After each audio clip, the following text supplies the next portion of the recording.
L'Iran menace de frapper des villes européennes et déclare la guerre à l'Europe si celle-ci entre en guerre aux côtés d'Israël et des États-Unis. Pendant que les pays européens envoient leurs troupes pour défendre Chypre, que les Iraniens ont déjà commencé à attaquer, les Britanniques protègent activement leur base contre les attaques du corps des gardiens de la révolution islamique d'Iran.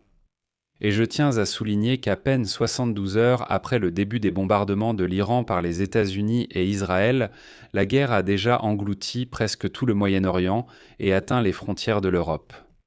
L'ampleur géographique de la guerre est impressionnante. Au moins 11 pays y participent directement. Elle a perturbé les flux mondiaux de pétrole et de gaz et ébranlé les marchés du monde entier. Aujourd'hui, le Qatar a déjà commencé à attaquer ouvertement l'Iran. L'Arabie saoudite est déjà, comme on dit, prête à passer à l'action. Dans le même temps, même la Chine a appelé l'Iran à ne pas bloquer le détroit d'Ormuz, bien que le Pentagone nie déjà son blocus. Je suis Alexei Pesci, discutons de ce sujet. Mais avant de commencer, je vous demande de vous abonner à cette chaîne, de mettre un like et d'écrire n'importe quel commentaire sous cet épisode. Cela aide énormément à promouvoir le contenu sur YouTube et je vous en serai très reconnaissant.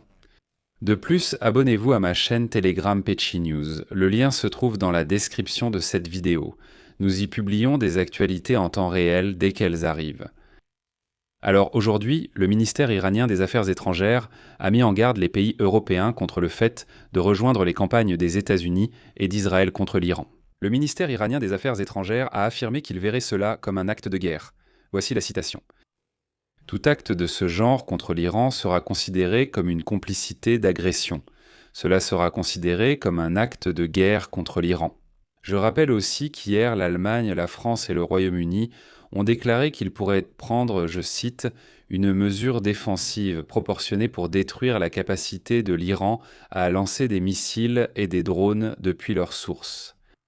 Et cela alors que les drones iraniens ont déjà attaqué à 2 reprises la base militaire britannique d'Akrotiri à Chypre. À minuit, dans la nuit de dimanche à lundi, un drone a frappé la base. Ensuite, dans la journée de lundi, les autorités chypriotes ont annoncé l'interception de 2 autres drones qui se dirigeaient envers Akrotiri. Après cela, la Grande-Bretagne a permis à Donald Trump d'utiliser les bases britanniques pour attaquer l'Iran. La France a déjà annoncé l'envoi de systèmes de défense aérienne pour protéger Chypre.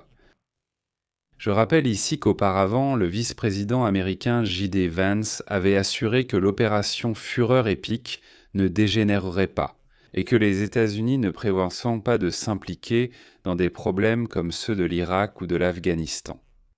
Bien que le président du comité des chefs d'état-major interarmés, le général Dan Kane, ait déclaré que la guerre des États-Unis contre l'Iran ne serait pas une opération d'une seule nuit et que les États-Unis devraient s'attendre à de lourdes pertes de leur côté. Alors que les Émirats arabes unis et le Qatar demandent à leurs alliés de les aider à convaincre le président des États-Unis, Donald Trump, de réduire la durée de l'opération militaire contre l'Iran. Et l'une des raisons en est les stocks limités de missiles pour la défense aérienne, bien que Trump ait assuré aujourd'hui que les armes étaient plus que suffisantes. Mais cette guerre a déjà eu un impact sur l'Europe. Par exemple, le président français Emmanuel Macron a annoncé la mise à jour de la doctrine nucléaire de la France. La France va augmenter le nombre de ses ogives nucléaires et arrêter de publier des articles détaillés. La France est prête à déployer ses forces nucléaires sur le territoire de pays européens comme la Pologne, la Suède et le Royaume-Uni. Voici une citation d'Emmanuel Macron. « Les 50 prochaines années seront l'ère de l'arme nucléaire.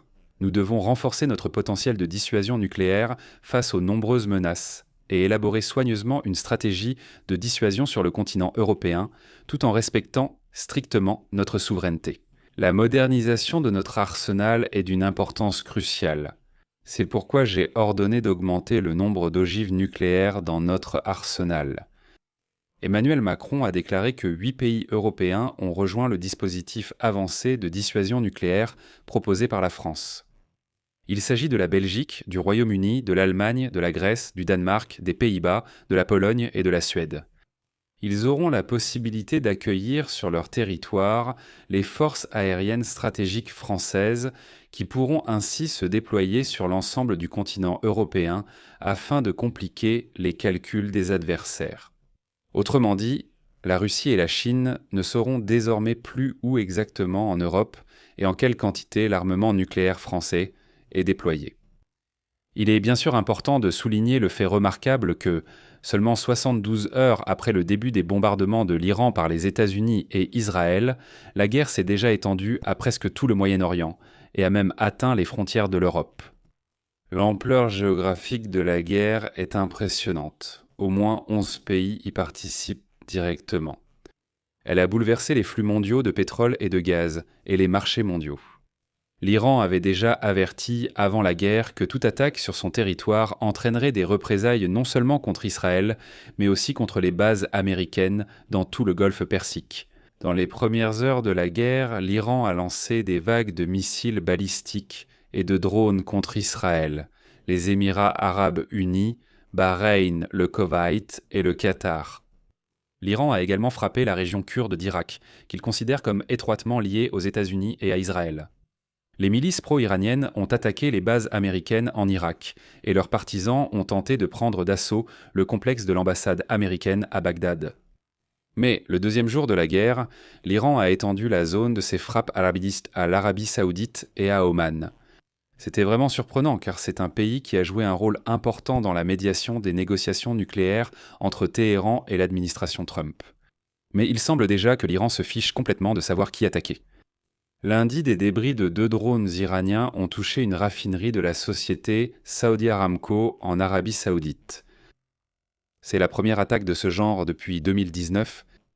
Le Qatar, un autre médiateur clé entre Téhéran et Washington, a déclaré avoir abattu 2 chasseurs iraniens et a condamné le bombardement imprudent et irresponsable de son territoire. Au final, aujourd'hui, le Qatar est déjà entré en guerre et attaque effectivement l'Iran. Mais Téhéran vit dans une sorte de réalité qui lui est propre. Voilà. Le ministre des Affaires étrangères de l'Iran, Abbas Rakchi, et d'autres responsables insistent sur le fait que l'Iran n'est pas en guerre avec toute la région, mais frappe uniquement Israël et les bases militaires américaines. Cependant, les drones et missiles iraniens ont frappé de nombreuses cibles civiles à travers tout le golfe Persique, y compris des zones touristiques de Dubaï, où il n'y a certainement pas de bases militaires américaines. L'Iran a également pris des mesures pour entraver la navigation commerciale dans le golfe Persique, tentant de fermer le détroit d'Ormuz et promettant d'incendier tout navire qui le traverserait. Dimanche soir, le Hezbollah est entré en guerre, lançant des roquettes et des drones contre Israël et ouvrant un nouveau front à la frontière avec le Liban. La décision du Hezbollah de participer au combat était une question clé pour les services de renseignement américains et israéliens. Et malgré un affaiblissement sérieux à la suite de plusieurs années de frappes israéliennes, le groupe reste l'agent le plus puissant de l'Iran. Et finalement, l'Iran a commencé à attaquer Chypre, entraînant l'Europe dans la guerre. La Grèce a déjà annoncé l'envoi de 2 frégates et de 2 chasseurs pour aider à défendre l'île. Le Royaume-Uni, la France et l'Allemagne ont laissé entendre qu'ils pourraient s'impliquer activement dans le conflit. De plus, les Houthis soutenus par l'Iran au Yémen ne sont pas encore entrés en guerre, mais ils ont déjà laissé entendre qu'ils s'y préparent.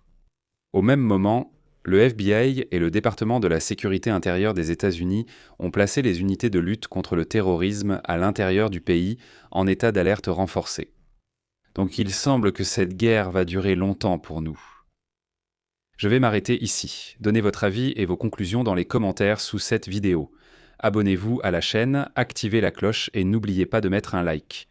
Si cet épisode vous a paru intéressant et utile, vous pouvez soutenir le travail de cette chaîne YouTube par un don ou en vous abonnant via les liens et informations dans la description.